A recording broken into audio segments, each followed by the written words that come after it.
আসসালামু আলাইকুম। আমি আজকে আবার আপনাদের মাঝে চলে আসলাম একটা ব্লেন্ডার মেশিন নিয়ে। এই ব্লেন্ডার মেশিনটা সমস্যা হচ্ছে, এটা মানে আপনার ফায়ারিং হয়ে অটোমেটিকলি এটা বন্ধ হয়ে গেছে, এটা এখন আর পাওয়ার আসে না, এটা এখন চলে না। তো এখন এটা কি সমস্যা হয়েছে এবং কি এটা সমাধান কি, সেটা আমি আজকে এখন আপনাদের সাথে বিস্তারিত আলোচনা করব এবং কি এটা সম্পূর্ণ ওকে করে আপনাদেরকে দেখাবো। তো আপনারা আমার সবাই সঙ্গে থাকুন, ভিডিওটা এদিক সেদিক টানাটানি না করে মনোযোগ সহকারে দেখুন কীভাবে আপনার একদম নষ্ট একটা ব্লেন্ডারকে আপনি কিভাবে ওকে করবেন। তো এখন আমি আপনাদের সাথে সেটা শেয়ার করব। তার আগে আপনাদের কাছে ছোট্ট একটা রিকোয়েস্ট, যারা এখন পর্যন্ত আমার চ্যানেলটা সাবস্ক্রাইব করেননি অবশ্যই চ্যানেলটা সাবস্ক্রাইব করুন এবং পাশে থাকা নোটিফিকেশনটা অন করে দিন। আর যারা অলরেডি সাবস্ক্রাইব করছেন তাদেরকে অসংখ্য ধন্যবাদ। আর ভিডিওটা অবশ্যই একটা লাইক করবেন, কারণ আপনার একটা লাইক পেলে আমরা নতুন ভিডিও তৈরি করার জন্য অনুপ্রেরণা যোগায়। তো অবশ্যই একটা ভিডিওতে লাইক দিয়ে দেবেন। তো কথা না বাড়িয়ে চলুন শুরু করি। যারা আমার চ্যানেলে নতুন, চ্যানেলটা অবশ্যই সাবস্ক্রাইব করুন এবং নোটিফিকেশন অল বাটনে ক্লিক করুন, ভিডিওটি লাইক করুন, ভিডিওটি শেয়ার করে দিন। ধন্যবাদ। তো আমি সর্বপ্রথমে ব্লেন্ডারের যে কার্বনগুলো আছে, এই যে এখানের মধ্যে দুই পাশে দুইটা কার্বন আছে, একটা কার্বন এই একটা কার্বন, এই কার্বনগুলোকে সর্বপ্রথম এখান থেকে খুলবো, খুলে একটা একটা কার্বনগুলো চেক করব। এই যে এখানের মধ্যে কার্বনের যে লকগুলো আছে, লকগুলোকে আগে খুলে নিব। এই যে দেখেন কার্বন ক্ষয় যাইতে যাইতে কি অবস্থা হয়েছে, এটা পুরো পাউডার হয়ে গেছে একদম। দেখেন একদম একদম সব পাউডার হয়ে গেছে কার্বনগুলো ক্ষয় হইতে হইতে। এটা একটা বাইর করছি আমি এখন। এবার এই পাশে যেটা আছে এটাকেও বাইর করে দেখি ওটার কি অবস্থা, মানে কি কারণে মানে ফায়ারিং হয়ে অটোমেটিকলি বন্ধ হয়ে যায়। দেখেন যে এটার কন্ডিশন গিটস, এটারও সেম কন্ডিশন। মানে আমি যতটুকু বুঝতে পারছি এটা মূলত এই যে কার্বনগুলো ক্ষয় হইতে হইতে এটা এখন আর পুনরায় আর আর্মিচারের সাথে সংযোগ পায় না, এবং কি হালকা একটু সংযোগ পাইলেও সেটা ফায়ারিং হয়, সেটার কারণে আগুন মারি অটোমেটিকলি সেটা বন্ধ হয়ে যায়। তো এখন মূলত আমি যতটুকু বুঝতে পারছি মূলত সমস্যা হচ্ছে এই কার্বনগুলার।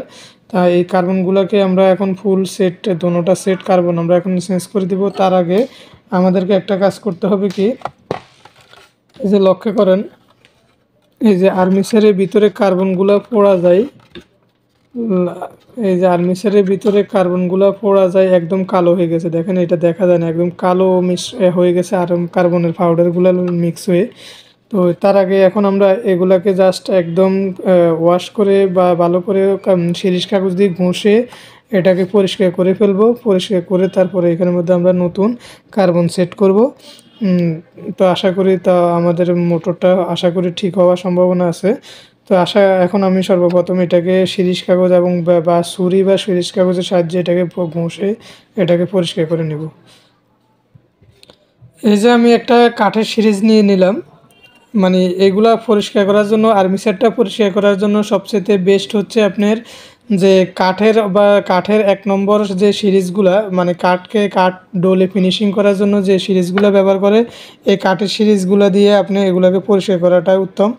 লোহা সিরিজ দিয়ে কখনো পরিষ্কার করতে যাবেন না, কারণ লোহা সিরিজ দিয়ে পরিষ্কার করতে গেলে আর্মিচারের উপরে আপনার র্যাক হয়ে যাবে, তখন যাই আর্মিচারের সমস্যা হবে বা শর্ট হয়ে যাওয়ার সম্ভাবনা আছে। তো এখন এটা দিয়ে আপনার এই যে ওই দুই পাশ থেকে আপনি জাস্ট আর্মিচারের উপরে এটাকে চাবি ধরবেন, আর আরেক পাশ থেকে আপনি জাস্ট এই যে এক হাত দিয়ে এইভাবে মোটরটাকে এই পাশ থেকে ঘুরাবেন, আর আরেক হাতে এই হাতে এটাকে চাবি ধরবেন।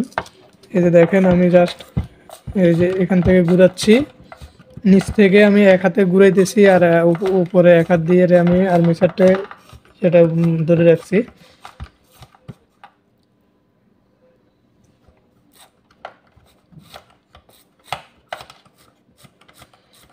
মানে ভালোভাবে কার্বন দিয়ে এটাকে ভালো করে একদম ওয়াশ করতে হবে, যাতে আপনার কার্বনের যে পাউডারগুলো আপনার আর্মিচারের প্রতিটা জয়েন্টে জয়েন্টে ঢুকে গেছে ওগুলো যাতে কোনোভাবে না থাকে, কারণ ওগুলো যদি থাকে তাহলে আপনার আর্মিচারটা শর্ট করবে, আপনার ফায়ারিং করার সম্ভাবনা আছে। সেজন্য ভালোভাবে পরিষ্কার করে নিতে হবে যাতে কোনোভাবে আর্মিচারের উপরে আপনার কার্বনের যে পাউডারগুলো ওগুলো যাতে না থাকে।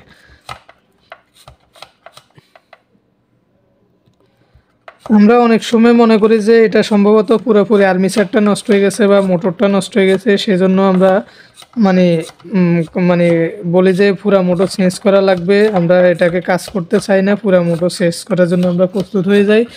তো আসলে এটা ঠিক না। একটা কাস্টমারে আপনার আসে যাতে তার কম বাজেটের মধ্যে তার জিনিসটা ঠিক করতে পারে, সেই জন্য এখন যদি আপনি কাজটা যদি মানে হেয়ালি করে ফেলে দেয়, তার অনেক টাকা বাজেট লাগাই দেন। যেমন একটা মোটর লাগাইতে গেলে 1500-2000 টাকা লেগে যায়, 700-800 ওয়ার্ডের একটা মোটর লাগাইতে গেলে। তো সেই জন্য জাস্ট অল্প খরচের মধ্যে যদি আপনি যদি কার্বনগুলো চেঞ্জ করে আর্মিচারটাকে ওয়াশ করে যদি আপনি 200-300 টাকার মধ্যে আপনার কাজটা কমপ্লিট করতে পারেন, তাহলে তো কাস্টমারও উপকৃত হলো, আপনার নিজেও উপকৃত হলেন। ঠিক আছে, কাস্টমারটা বারবার আপনার কাছে সার্ভিসের জন্য আসবে। তো সেই জন্য অবশ্যই চেষ্টা করবেন যে আপনি দড়ি আর্মিচার চেঞ্জ না করে বা মোটর চেঞ্জ না করে আগে খুঁটিনাটিগুলো চেক করে ভালো করে ওটার থেকে উঠে করার চেষ্টা করবেন। তো আমি বিশেষ করে সবসময় এই কাজগুলাই করি যে যাতে করে কাস্টমারের বেশি লসান্তর না হয়, অল্প খরচে কাস্টমারের মানে উপকৃত হয়। তো আশা করি এই যে আমরা আর্মিচারটা মোটামুটি পরিষ্কার হয়ে গেছে, তারপরে আরও একটু ভালোভাবে পরিষ্কার করে নেব যাতে সেকেন্ড টাইম এটা সমস্যা না করে। কারণ আর্মিচারের উপরে যদি পাউডারগুলো থেকে যায় তাহলে আপনার সমস্যা হবে। আর্মিচারটা শিরিষ কাগজ দিয়ে ভালো করে ওয়াশ করার পরে একটা কাপড় নেবেন, কাপড় দিয়ে ভালো করে আর্মিচারটাকে এভাবে ঘুরে আবার পুরাটা আর্মিচার পরিষ্কার করে নেবেন, যাতে কোনো রকম আর্মিচারের উপর কোনো রকম পাউডার না থাকে। কার্বনের পাউডারগুলো যদি লেগে থাকে তাহলে সমস্যা হবে। সেজন্য আপনি কাপড় দিয়ে ভালোভাবে এটাকে ঘুরে ঘুরে পুনরায় এটাকে পরিষ্কার করে নেবেন। তো এই যে আমি এখন মোটামুটি পরিষ্কারটা করা আমার শেষ পর্যায়ে। এখন আমি আপনাদেরকে দেখাই আমার আর্মিচারটা কি এরকম। এই যে দেখেন, ঘষতে ঘষতে আমার কার্বনটা পুরো কালো হয়ে গেছে দেখেন। ঠিক আছে, এই যে দেখেন আমার একটু আগে আর্মিচারটা দেখা যাইতো না। এই যে দেখেন, এই যে একটু আগে আর্মিচারটা পুরো ফুল ব্ল্যাক ছিল, এটা দেখা যাইতো না। আর এখন দেখেন এটা গোল্ডেন কালার দেখা যায়, এবং কি এটা এই যে ঘুরতেছে সেটাও স্পষ্ট বোঝা যায়। তো আশা করি আমার আর্মিচারটা মোটামুটি পরিষ্কার হয়ে গেছে। এখন জাস্ট আমি কি করব, আমি এখানের মধ্যে যে কয়েলগুলো নষ্ট হয়েছে, এই যে কার্বনগুলো যেগুলো নষ্ট হয়েছে, এই যে এগুলো নষ্ট কার্বনগুলো, এগুলোকে ফেলে দিব। ফেলে দিয়ে জাস্ট আরও ভালো মানের 2টা কার্বন নিছি আমি। এই যে এগুলা, এই 2টা ভালো মানের কার্বন নিছি। এই 2টা কার্বন আমি জাস্ট এখন এখানের মধ্যে সেট করব। সেট করার পরে তারপরে আমার মোটরটা কমপ্লিট ওকে হয়েছে কিনা, চলে কিনা, সেটা আমি আপনাদের সাথে শেয়ার করব। দেখেন,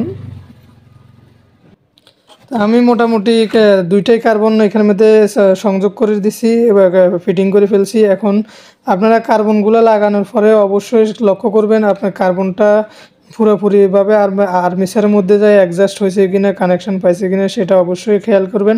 যদি চোখে দিয়ে স্পষ্ট বোঝা না যায় তাহলে আপনি অবশ্যই মিটারের সাহায্যে আর্মিচারের এখানে যে কেবলটা আছে এখান থেকে এখানের মধ্যে যে আর্মিচার আছে এবং কার্বনের যে কেবলটা আছে, এই দুইটাকে মিটারের সাহায্যে মেপে নেবেন। তাহলে আপনি বুঝতে পারবেন যে আপনার আর্মিচারটার সাথে সংযোগ হয়েছে কিনা কার্বনের। ঠিক আছে, তো জাস্ট আমি এখন যা এটাকে মানে লাগাইলাম, এখন জাস্ট এটাকে এখন চেক করব আমার মোটামুটি এটা এখন চলে কিনা, এটাকে আমি এখন চেক করব। দেখেন,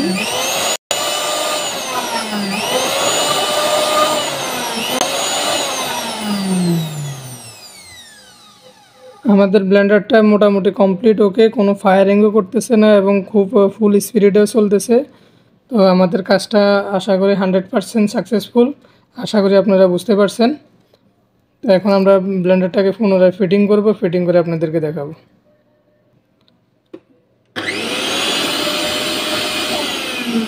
তো আমার ব্লেন্ডারের কাজটা মোটামুটি শেষ পর্যায়ে। আশা করি আপনারা বুঝতে পারছেন আমরা ব্লেন্ডারটা এখন পুরোপুরিভাবে কীভাবে কমপ্লিট ওকে করলাম এবং কি সমস্যা হচ্ছে এবং কি সমাধান কীভাবে করছি সেটাও আপনারা দেখছেন। তো আশা করি আপনারা বুঝতে পারছেন। তো আশা করি আপনারা সেম একইভাবে আপনার কাজগুলো করবেন। আসলে এতে করে আপনার খুব অল্প খরচে আপনার মানে ব্লেন্ডারগুলো আপনি সমস্যার সমাধান করতে পারবেন। যদি আপনারা কেউ কোনো কিছু বুঝতে সমস্যা হয় বা না বুঝেন তাহলে অবশ্যই আমাকে কমেন্ট করবেন। আমি অবশ্যই আপনাদেরকে হেল্প করার চেষ্টা করব বা আমার নাম্বারে যোগাযোগ করলেও আমি আপনাদেরকে হেল্প করব। আর যারা আমার ভিডিও এতক্ষণ আমার সঙ্গে ছিলেন অবশ্যই আমার ভিডিওটাতে একটা লাইক করবেন এবং ভিডিওটা শেয়ার করে দিবেন। আর যারা এখন পর্যন্ত চ্যানেলটা সাবস্ক্রাইব করেননি অবশ্যই চ্যানেলটা সাবস্ক্রাইব করবেন এবং পাশে থাকা নোটিফিকেশনে অল বাটন ওকে করে রাখবেন। তো কথা না বাড়িয়ে সবার সুস্থতা কামনা করে ভিডিওটা এখানে শেষ করলাম। আসসালামু আলাইকুম।